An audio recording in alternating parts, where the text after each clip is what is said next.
So this will Good be evening. like a, yeah, good evening. Okay, go ahead. Yes, sir. So, should we start the session? Yep, yep. Good evening, students. Thank you for joining us today.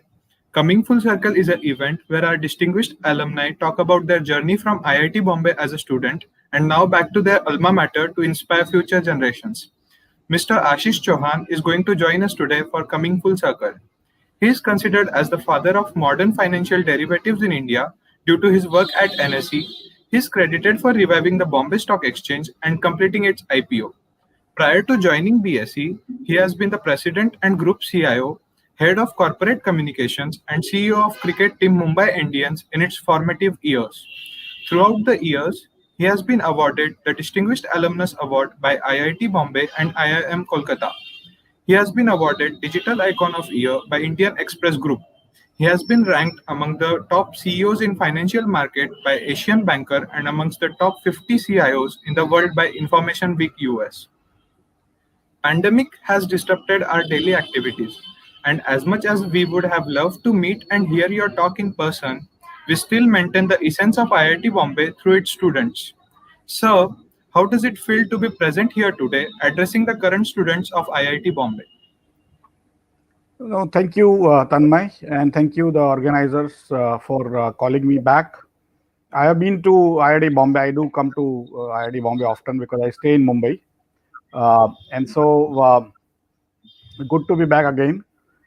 In some ways, the pandemic has changed the life the way we know or the way we knew. Now, I think the future is going to be pretty similar to what we are living. It may ease up a little, but in some ways, we will all be more cautious, more hygiene oriented. In fact, if you, I mean, many of us are not taught history, but or we probably when we were students, younger students, we did not worry about history much. But Europe used to have a huge amount of plagues those days in 12th century onwards to almost 17th, 18th century, and that society became hugely hygiene oriented. And so this is going to be an outcome. And I think India also has to learn. India, in some ways, has come out with flying colors compared to rest of the world in terms of the number of infections per million and number of fatalities per million. But that is not a solace, right? We need to work harder. We need to ensure that we are ready for any eventuality that happens.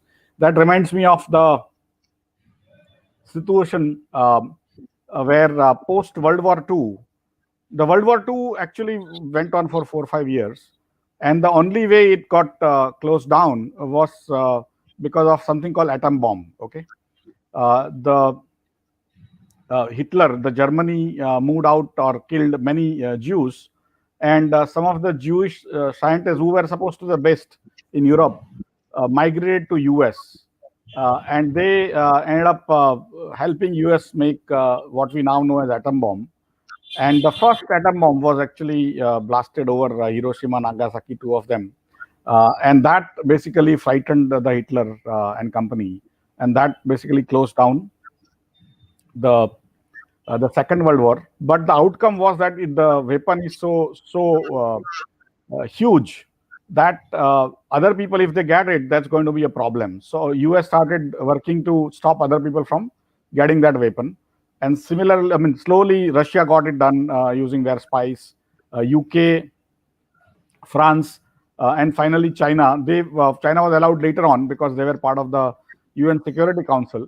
And India took a long time to come into that what I call nuclear fold, atom bomb fold. But effectively, what happened post World War II from 1945 to almost 75 years plus now is that the entire world took the atom bomb, the technology of atom bomb, or the nuclear technology as really, really tough, and it should not go into bad hands or irresponsible hands or the hands which are already weak. And that will happen probably. It may not be, people may not be able to save it, but the CRISPR technology, the change of RNA, DNA that happens, and through which many such sort of disease may come about, there might be a what I call a weapons race going on going forward, and that I think we will have to be very careful about that. There are people, there are countries who are going to attack the rest of the world using this. I mean, you don't have to even fight, and still you bring down everyone. And we will have to also be ready. We may not be the aggressors, but we'll to defend ourselves, to defend our society, to defend our culture. All of us will have to be really on our toes to ensure that any such eventuality happens, we are ready to come out with antidotes, vaccines, and what have you. So be aware that there are many, many dimensions of this issue which we have not discussed. My son is also in the first year of engineering today. He's studying from home, but in US. And I know how tough it is for many of you who are in the first year. But stay assured that you are pretty much the best in India. When you come to IIT Mumbai or IIT Bombay, you are pretty much the cream de la cream of India. And that's where I think you have to have that comfort that you are being given the best education that is possible in India. But the onus will be also on you to grasp and use it to the extent you can within your surroundings, so that when you come out of the education, you are useful, because many times we may be scoring great marks, and when we come out, we may not be that successful because we are not trying to implement what we are learning. Ultimately, engineers have to implement what they are learning. And so, for me, it's very important that this is a tough period, not only for you, but only for the mankind, I mean, the entire mankind. And you may continue to think, why me? Why in my first year only I can't be in the hostel for the sort of enjoyment and going away from home? Bad luck. I mean, you have been given a bad hand in the poker game or whatever game that is of life. But don't take that as a hindrance to yourself. Take it as a thing to progress and work on it. Probably the world will continue to remain similar, or might go into different directions depending on how the situation evolves. But India's time has come, and all of you are going to lead India going forward. Thank you, sir, for your enlightening words. Will sure take something from you and implement it. When someone says IIT Bombay, the first thing that comes to our mind is the campus, our friends, and the time we have spent together with them. Would you be willing to share one incident from your college life that you cherish to date? I think the best part of my life, the four best 4 years of my life, I think, were at IIT Bombay. And in some ways, the toughest 4 years of my life were also at IIT Bombay. Because what happened is I studied in Gujarati medium till class 12. And so we used to call velocity as Veg and acceleration as Praveg, just to give you. So when I came to IIT, I could not understand what professor was trying to convey, or what my other student friends were trying to say, because I did not know English at all, and I couldn't speak in English. So I used to fail in Viva. My next student would be sitting next to me. When the professor is asking questions, he would ask me what is the answer. I will give him in Hindi. He will give it in English, and I will pass and I will fail because I couldn't speak, right? So it was pretty much the toughest part of my life. It used to take me in the first few months 3 hours to read one page. And I had taken Gujarati to English, English to Gujarati dictionary, which will basically be the companion of mine for entire life. But effectively, that is where I come from, and many of my senior sort of senior hostel mates uh, took me under their wings, took me into their wings, and I joined the IIT late because of the riots at Ahmedabad in 1985. Many people think that there were only once riots in Gujarat in 2001. When I grew up, every year we used to have many riots. Okay, so this 2001 was not new. After that, it stopped. But before that, 1985 riots was like very long.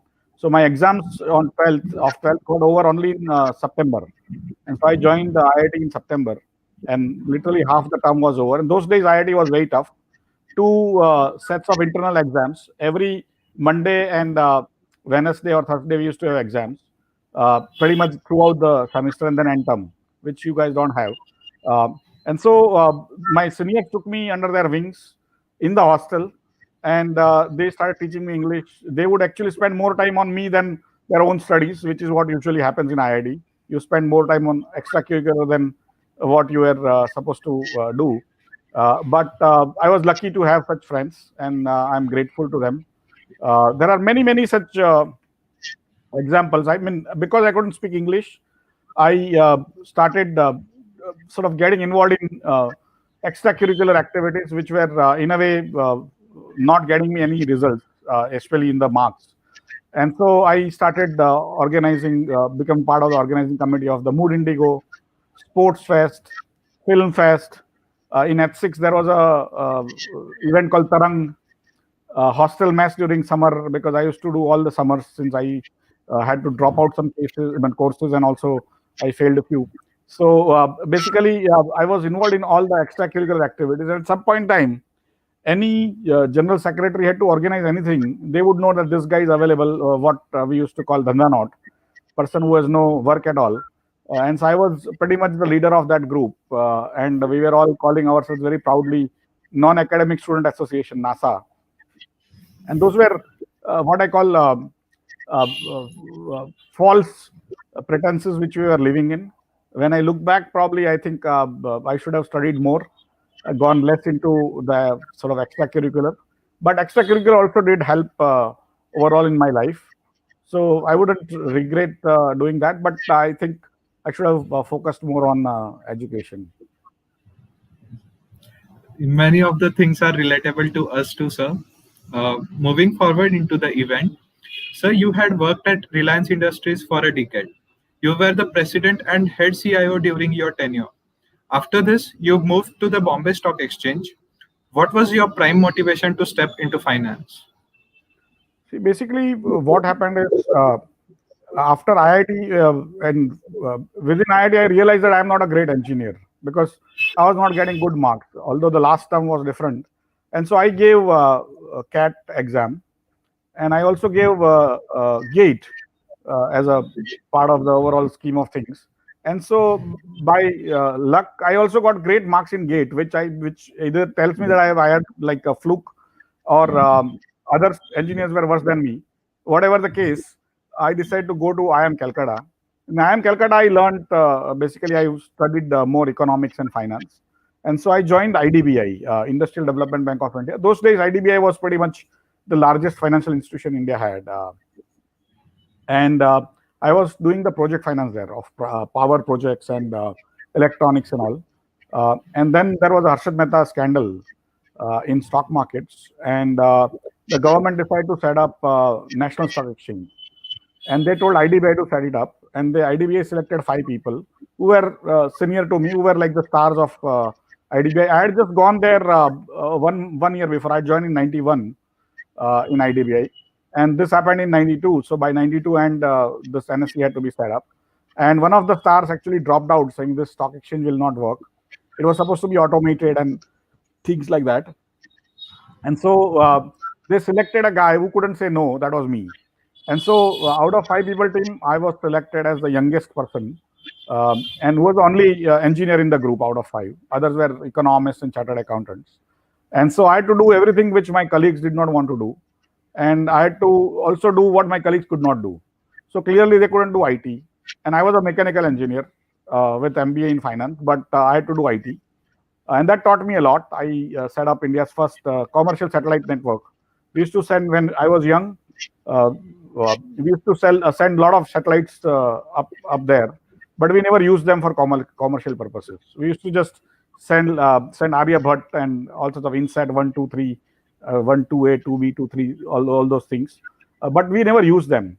And so I ended up using it first time. I ended up designing it, and I'm telling you, I have not learned telecom or computer science as a student, right? I mean, I did a little bit of programming, but other than that, I didn't do much. I learned everything out of reading books, and fortunately, I was successful in doing that. And I also set up the first screen-based trading for India, and of course, the Nifty index. If you have heard of Nifty index, that I was created by me, and many other things. But derivatives is what I'm more known for, because it became a huge success. It was supposed to be sort of very difficult to do, and I ended up doing that. That's how people know me as the father of derivatives. But after that, I mean, I was there in NSE from '93 to 2000. And in 2000, I was trying to go abroad to US because my family was already there, my parents and all, my brother, sister, everyone. And so, and I just got married. So I was trying to go there and there to interview for World Bank.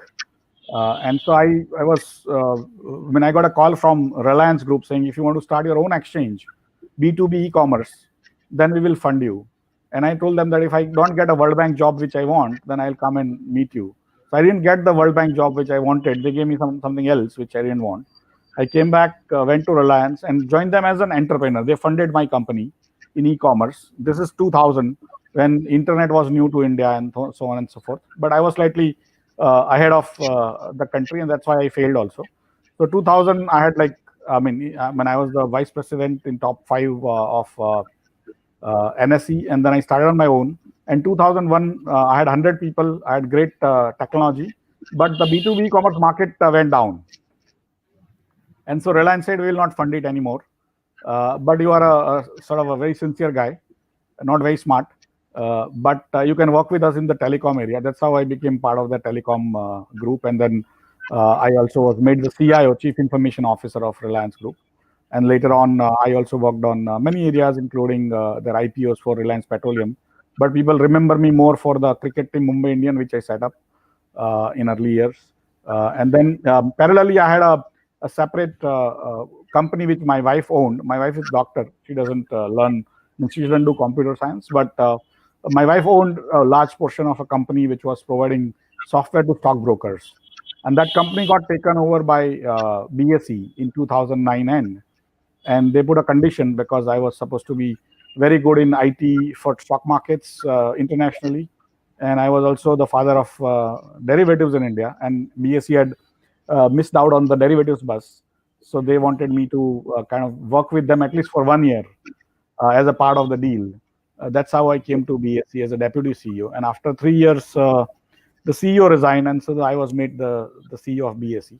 But most of the modern financial transaction processing platforms, in a way, I was instrumental in creating them in 94 onwards, 93, 94 onwards. And most of the technology, most of the concepts, most of the regulatory structures, I was pretty much a part of setting that up. And that's how it happened that I wanted to do finance. I liked finance.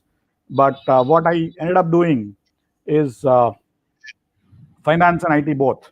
And I wanted to run away from IT after NSE became successful. I was told whether you want to run IT for NSE or you want to run the business for NSE. And I said, no, I'll run business because I'm a finance guy. But ultimately, what my IT prowess is what got me the money. My company got sold and we got a lot of money, not huge money, but one where we can retire easily. And so, effectively, in some ways, things which I didn't want to do helped me make money. Things which I wanted to do, of course, I ended up doing. And so I've always been on both sides of IT and finance and many other things. But I basically more of a technologist in finance than a guy who sort of is a pure finance guy, right? So that's how I kind of look back at my life.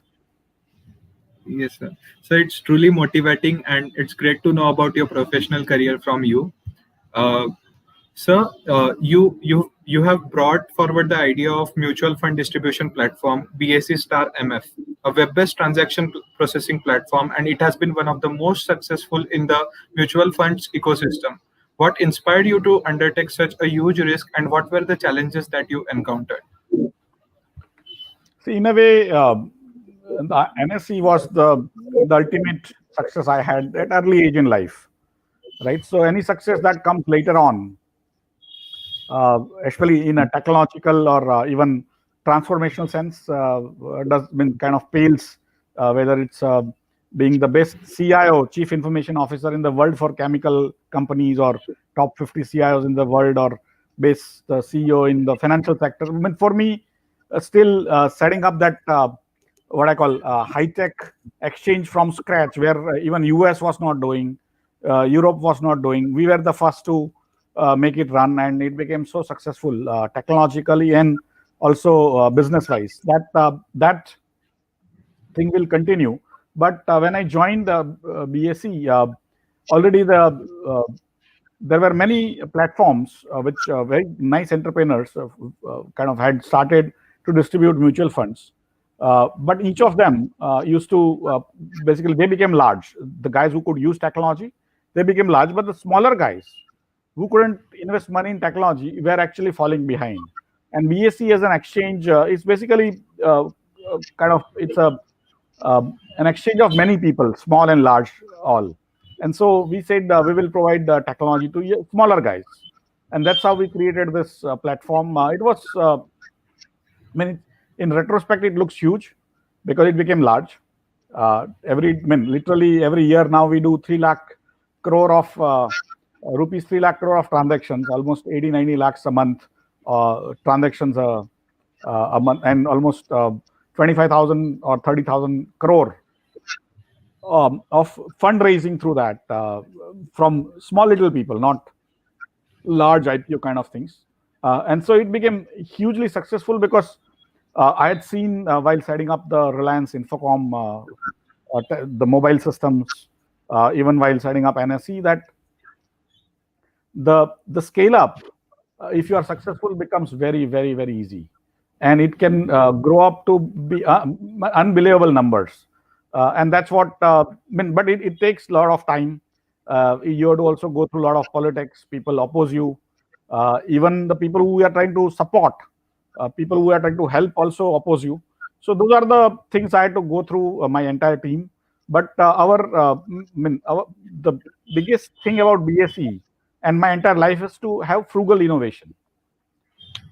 If other people take 100 rupees to do things in IT, I can do it in 1 rupee, right? So literally, I can sustain for longer.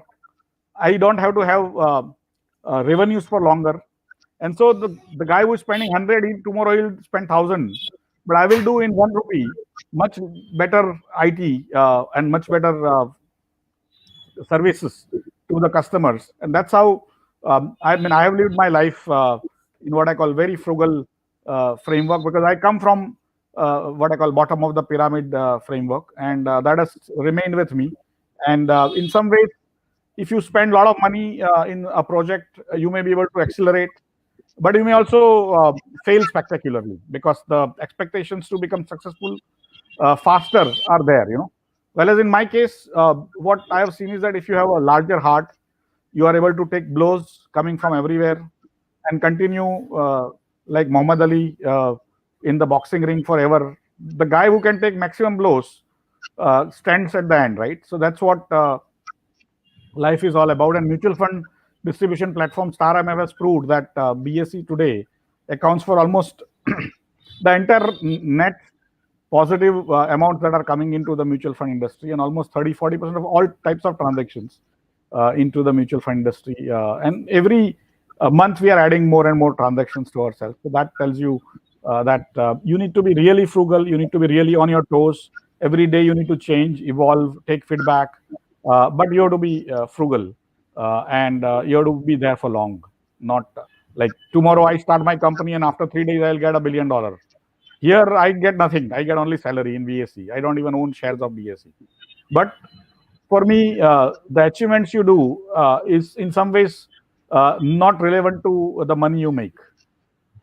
You may make money, you may not make money, but it doesn't matter at all as far as you are doing something useful to the society, right?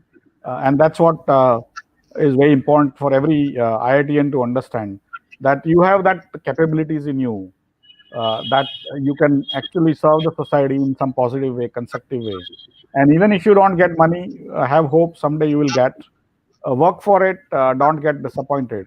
And if you get success, you will know how to become successful next time, right? And the literally all my achievements, I didn't get too much money. I mean, my salaries are really good today, but still, most of my family's wealth today came out of that small little company we sold, right? So it's not that my money came out of my achievements, but that's how you have to understand that you may not get much money at all, but as far as you enjoy what you are doing something really nice and funky, and for the society, I think you will be more satisfied.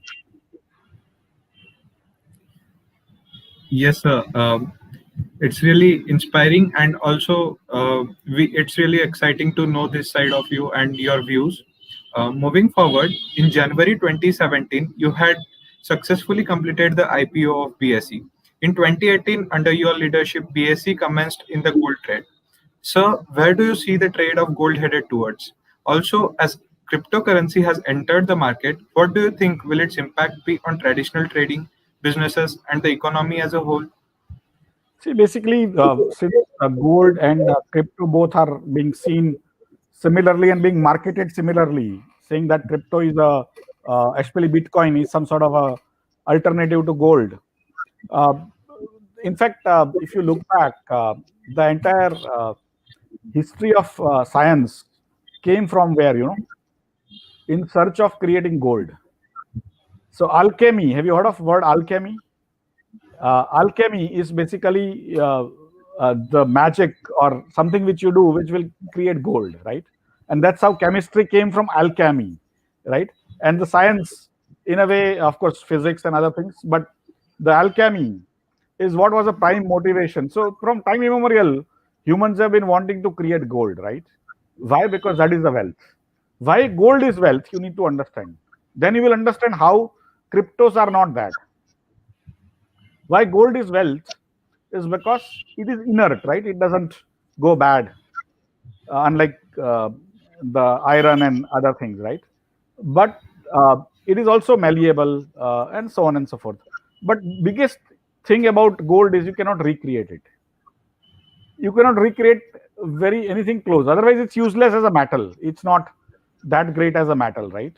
But it's not recreatable, and you could carry it faster and so on and so forth, right? So there are basically the Bitcoin has many similarities, but it's easy to create Bitcoin, a copy of a Bitcoin. You can have Bitcoin, Mitcoin, Xcoin, Ycoin using the same algorithm. But using the same algorithm, can you create new gold? Try doing that, right? Second thing, which is also interesting, is that when if you want to when if you want to read up because now it's a vacation time, you want to read up about the money. What is money, right? If you don't understand what is money, you will, and most people don't, right? Even people who work in finance for life wouldn't understand what is money, and that's why it's easy for people to fool you. But modern money is what is called fiat money. Fiat is not the Premier Padmini money. In India, we have Fiat motors and all, Fiat cars and all. That is not the fiat money. Fiat is basically power of the government. Using power of the government, what you issue as money or currency is the money, right? So what happens is the cryptos and all are basically, in a way, trying to sabotage that money, right? And no government will like it.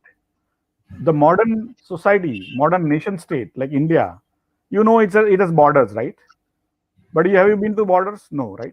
How do you perceive Indian state? How do you perceive India as a country in your day-to-day life? On what basis? From RBI, from SEBI, from police, from army, from navy, from those large buildings, from IIT Bombay, right? Those are all the representations of the governments. And one of the largest representation of the government is the money. When the RBI governor says that मैं धारक को 100 रुपया अदा करने का वचन देता हूं, that is the entire government's power behind that, right? And that government doesn't like anyone else to come and issue new currency where they cannot tax it, they cannot figure out where to monitor the transactions. Why they want to monitor transactions? Because they want to maintain the societal balance. They don't want terrorists to get money. They don't want people to kill each other and take ransom money outside. They also want to tax people so that they can pay for all this, right? And that's where no government is going to like it. Till the time it is small little thing, governments may tolerate, right? When it becomes large, governments will start putting curbs on that. Some of the largest countries, which are supposed to be free market and all, ultimately, if they can't issue their own currency and some other currency comes and takes over, they are nobodies, right? And that's why you have to understand all this, that crypto is not gold, but crypto and gold both uh, are not the money, right? Money is what? we as a society say this is money, that's why it is money. And so if you want to read about money, concept of money, read up Niall Ferguson. Just write Niall Ferguson on Google, and you might be able to see his books and writings. And there are many people who have written about money. Some places salt used to be money. Some places tobacco used to be money, right, for some time. But gold continued is because the salt also goes away, right? You eat it up, or it dissolves in water. Tobacco also goes bad at some point in time, but they are useful, right? Gold is not useful, but then it doesn't go away, right? So there are more interesting nuances to what money is. Don't get fooled by such things. That reminds me of another question which I get is how the cryptos are different from stocks, because stocks also get listed and they get traded, and cryptos also get traded. In stocks, what happens is when a company is issuing stock, and you buy those stocks, what is the promise behind that? Is that if when a company makes profit, that company makes profit, you will have the share in that profit in the proportion of the shares you hold, right? But in crypto, there is no such profit promised. In crypto, you have to find the next fool. That is the promise, right? So basically, you have to understand that this is basically a fake god, which is being projected as the god, and still, I mean, world has 8 billion people, out of which many people want to do this for Chinese guys who are corrupt, who are senior. Now, Chinese government doesn't allow them to take their money out. So what they do is they buy crypto in Chinese currency and sell it in Canada. Their children are in Canada or US, take the money in cash, and then buy all the real estate and all. That is happening to just now Hong Kong. The Hong Kong is going through tremendous turmoil. It is not coming in the newspapers or television, but entire island is now being merged into China very quietly. And those guys who are rich, like if you have been, I mean, if you go to Hong Kong, you will realize it's one of the richest cities in the world. And those guys now are trying to take their wealth out using these cryptos. That's why you see 20,000 and 30,000. Actually, many of this is all fake. Uh, it is unbelievably bad technology. But for me, it is useful to some extent in some areas. But overall, you need to worry that technology is not money. It has to become useful. And money is not absolute.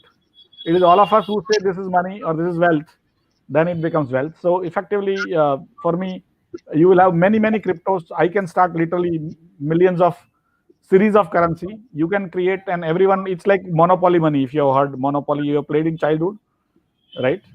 And so your monopoly money is different from mine, and all of us think we are richer and billionaires and all, but beyond that, there is nothing, right?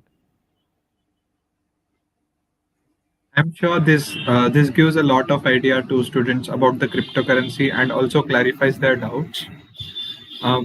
So, over the years, you have held many responsible positions. All the positions require different skills, and yet you have accomplished so much in your tenure. Truly, you are an embodiment of genius's 1% inspiration and 99% perspiration. So, in your opinion, what is the role of non STEM skills such as communication, network, management, and consultancy for someone in a STEM field? So it is important to basically everyone is not the same, right? So you need to understand your strength, your weaknesses, work on your weaknesses. Like my weakness was speaking English. I couldn't speak even in Gujarati on stage, right? I would get down if I was told to speak. And so slowly I developed that. And so where you are weak, I think communication is one of the better skills. I think IITs should impart that. And if IIT doesn't today, then you guys should sort of get together and sort of work with each other uh, to have of course, IIT gives you a lot of opportunities as individuals to work in extracurricular, but even formally in each hostel or in each department in third or fourth year, you guys can literally have a little bit of competition of preparing things, presenting to each other, and communication is clearly one of the better skills. The other skill, which I think is very important, is storytelling. You need to create stories and tell them. coherently to other people, because you can make a presentation which looks good, but if you cannot appeal emotionally to a person in a more coherent way, it doesn't get into the minds easily. So, creating stories, the storytelling is a very important task. Second thing is, I mean, the third thing is debating. That many times, especially IITians, we are so clear in our mind that we think the other guy is a fool, including the another IITian, right? And so we want to fight with that guy rather than sort of defeat in a more polished way, right? And especially people coming from smaller cities and villages and towns, because we were so good in our schools and in our younger days, we did not even bother to argue in a nice way, right? But arguing nicely is pretty much the largest success factor, and ability to give up, saying that okay, you have won, or okay, we agree to disagree, is a very important thing which I did not understand for very long. If I was correct, I was correct. There was no way the guy could argue, and I would be very diffident about it.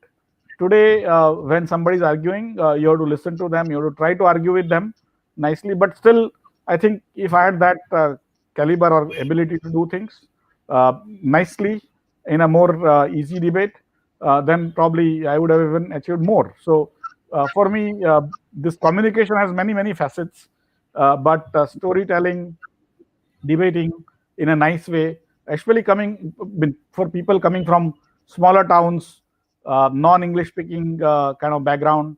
You know only so much to communicate, right? So you tend to be very aggressive, and if you become aggressive, people don't like it, even if you're right.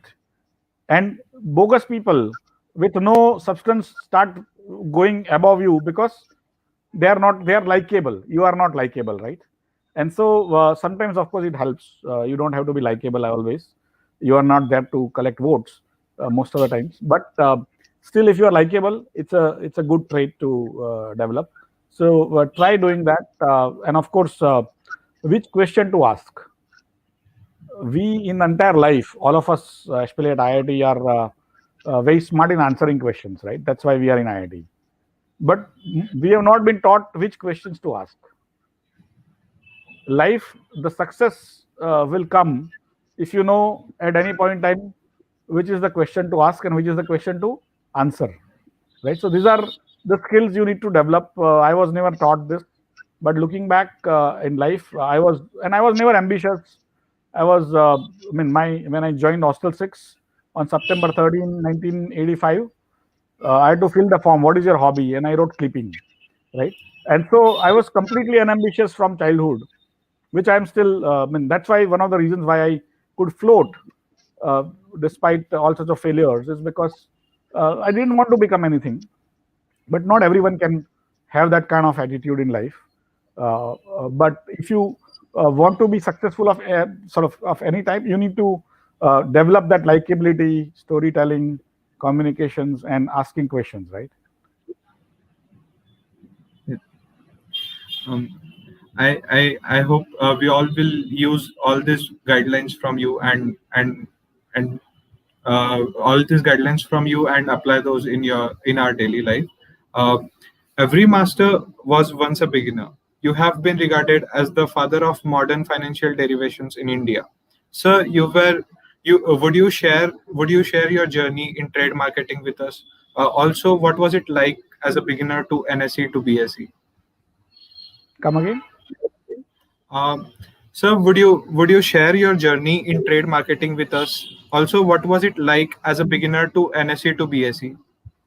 See, in a way, BSc is a slightly different experience vis-a-vis NSE. NSE, where we were starting up new, we are starting from scratch, right? It's easy to create ideas and things when you are new, when you're starting from scratch. It's a clean slate. Uh, but to change an organization which is large, 140-year-old, is difficult. So you require different skills in setting up NSE, making it successful, and sort of you require different skills in managing BSE. When I joined BSE, it was already becoming very small and insignificant. It was supposed to become a museum in few years when I joined. And from there, we had to kind of take it out from real depth into the larger heights. Whereas NSE was nobody had expectations, and so whatever we did was fine. And so those were the larger learnings.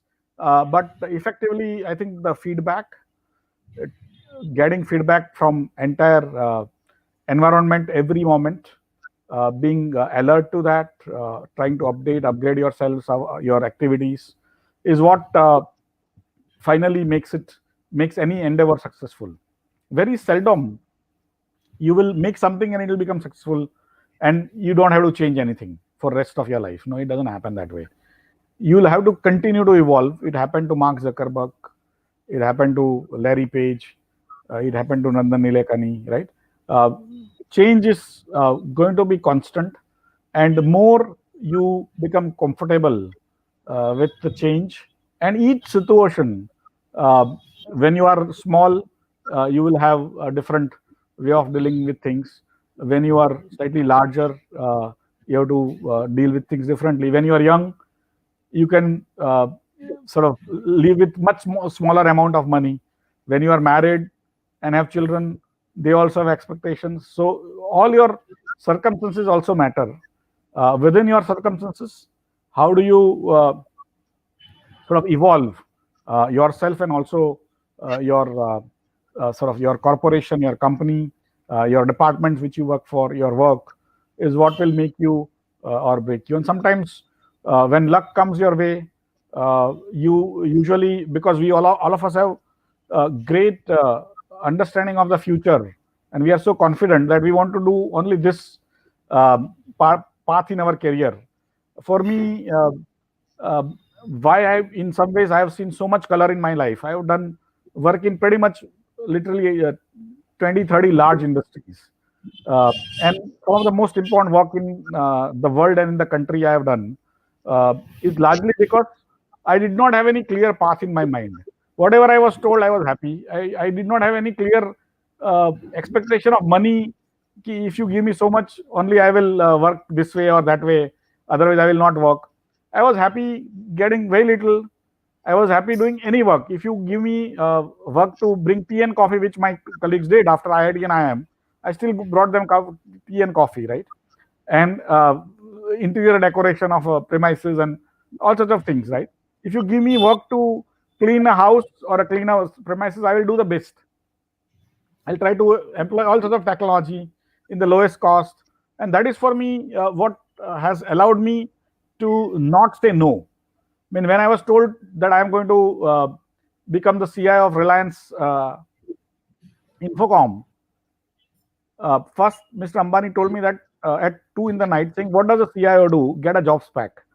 So I went to my desk, figured out job spec, cut paste from the internet, went into next day, went to him, and he said, "Okay, now you are the CIO, clean up the mess." Right? And I could have told him no, that I am a finance guy, I'm an entrepreneur, I don't want to do it. Or situation is very bad, I don't want to do it. I just said, okay, sir, let me try. And that is where, when I was given the cricket team, again, same way. Um I mean, it's not that I have not played cricket. I used to play cricket in IIT also. I used to play cricket in Mumbai, many grounds, pretty much every weekend when I was your age. But I was not a great player, right? I mean, I was a lot of enthusiasm, no talent in cricket, right? Uh, and when I was given that, it was a very difficult situation in which the cricket team was handed over to me. But again, I could have said no, that I am your head of IT and I'm head of your corporate communication. Why you are giving me this? But I said, okay, let me try. And so why I'm telling you this, there is no work which is small. Okay, there is no work which is not doable. Just because you are from IIT and you are computer science or mechanical or electrical, that doesn't mean you can't cook food, right? That doesn't mean you can't wash clothes or wash utensils. Everything that comes your way, if you do it well, the chance of your success in life is much higher than if you try to say, no, I have to do this way and anything else. And that arrogance, if you don't have that confidence, overconfidence in your career path, if you don't have, probably you will have a more meaningful life. You will be able to see more colors of life than what you would see if you are very rigid. It's really enlightening to know how you see the life, and also how you face various problems in how you face various challenges in your life. So, how do you really decide what job you want to take, or what inspires you to take up a job or task and make it a success? So as I told you, I don't. I mean, I'm not ambitious. I never plan what will happen next day, and so I am very happy and a very blissful person since childhood, like a monk or fakir. I mean, देखा जाएगा, right? And that is what helped me go through IIT, despite very big handicap of not knowing English, and everywhere, right? And so I don't decide or I don't plan much, but I have this great faith after this almost 30 years of working that technology is a great change instrument. It's a great way things will change.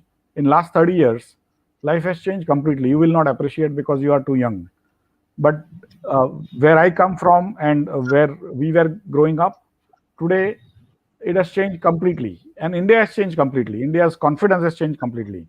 And for me, that is where if you continue to know technology, continue to apply technology in whatever you do, whatever comes your way, I think you will be successful. I don't decide what I will do tomorrow. Of course, I have a job, and so that is. But tomorrow, if I'm told that you are not working here, I will not be unhappy.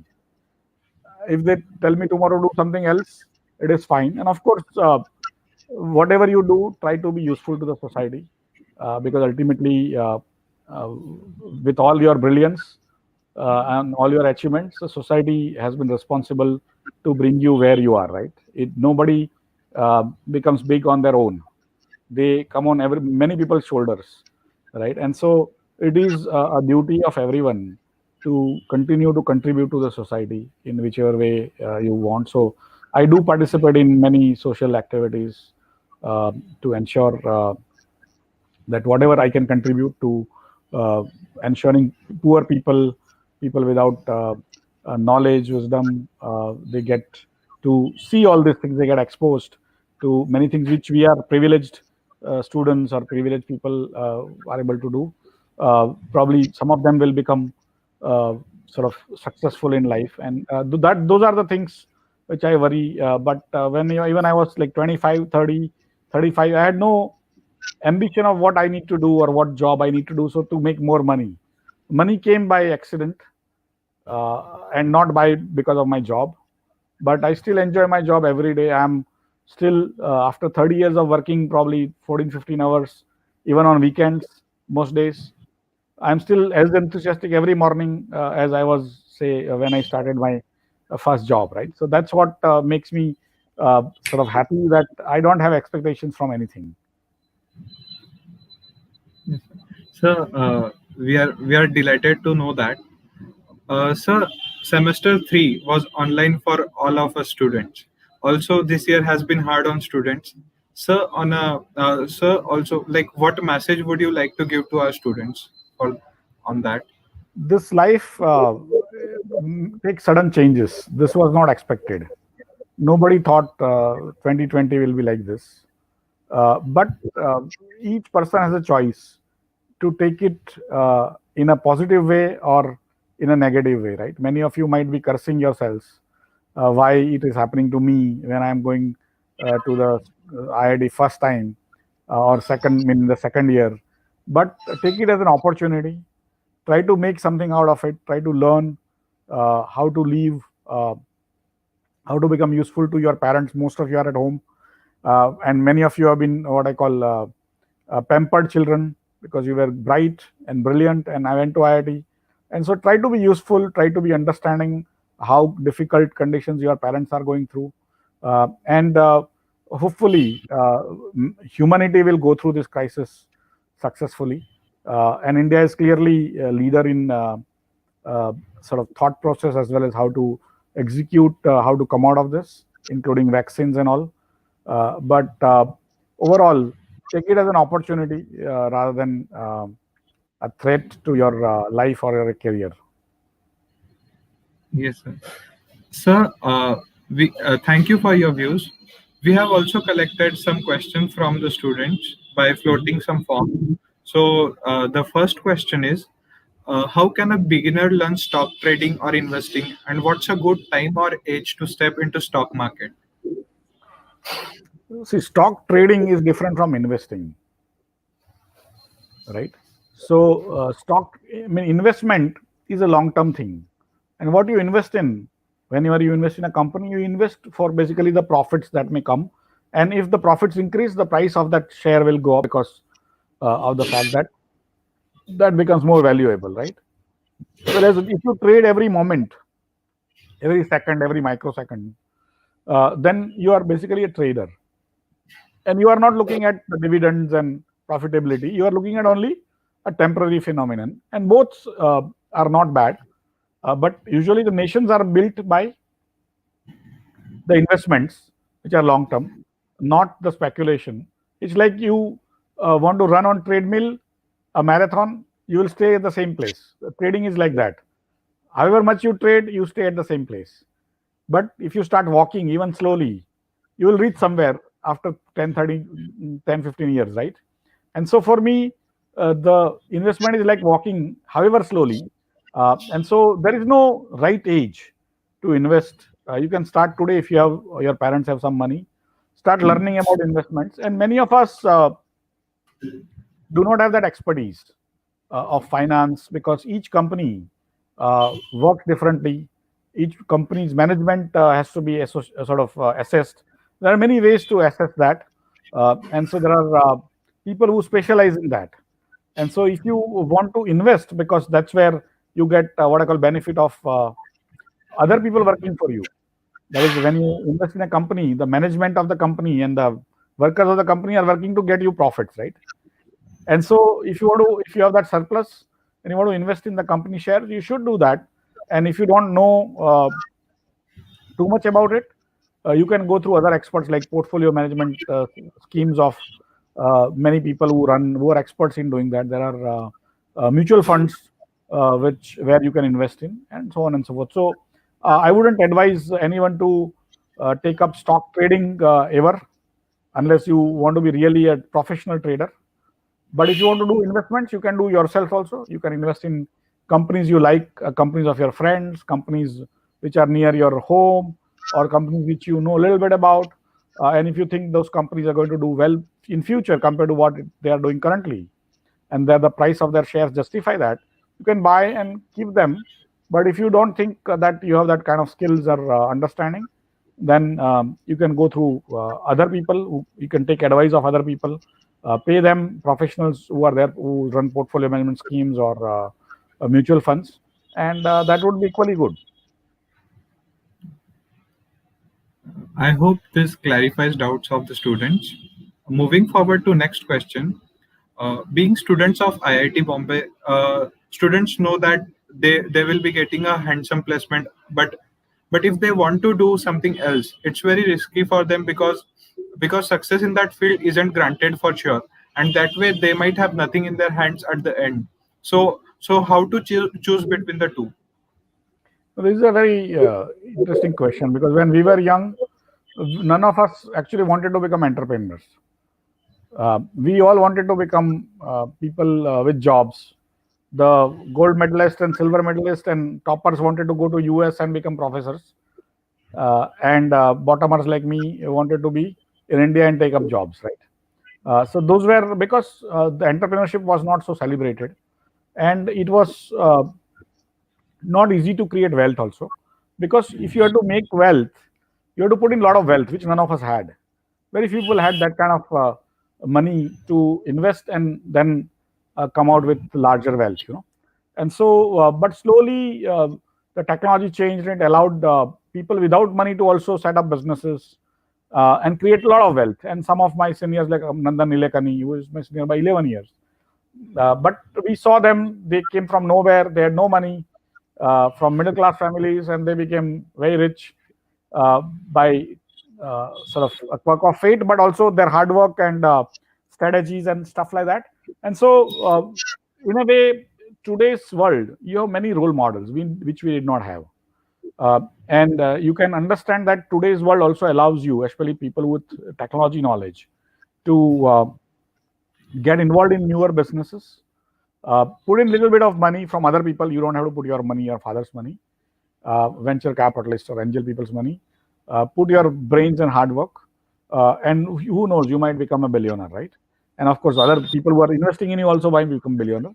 But uh, usually, I mean, it's very rare that you are a Larry Page or Mark Zuckerberg or Bill Gates who don't complete their education and become uh, billionaires, or who start from the college dorm and become very successful. So idea is to complete your college education if you can. Try doing that. Don't try to be sort of so impatient that no, I need to do the business now. The second part is try to get some experience of how the business world works, because the technology may work, but how to expand it, how to basically save taxes, how to do accounting, how all the ways of the world are, even to create a business, you have to kind of set up a company, how the companies are created, how the licenses are taken for shops and establishment, all sorts of things. So if you have a little bit of experience, it may help you. But if you have some really good stuff coming up in your mind now and you want to start, I think you should not stop also. I'm not trying to promote sort of doing things very delayed, because if you delay, you will have an issue. Like in my own case, at age 30, when I started my own, my father asked me, because he worked in government entire life. He said, "Why do you want to leave government type of job?" Because NSE by that time was a private sector company, not a government company, but it has a mindset of a government. At least it's those days we used to get government type of salary, and national name suggested that it's a government type of company. IDBA was a government company, but not NSE. But my father asked me saying, "Why are you going into private sector? They might throw you out tomorrow." I said, "Sir, basically at age 30, if I don't take a risk, I mean, I have gained so much experience in my life. I know how the stock markets work, how the markets work, how the technology works. Nobody in India knows about it. And if I do it, uh, I'm reasonably sure I'll be successful." And people like Reliance are funding me.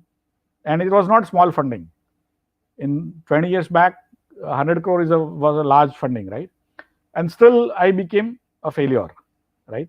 So despite all the right ingredients, I was not successful there. But I also learned, I picked up myself.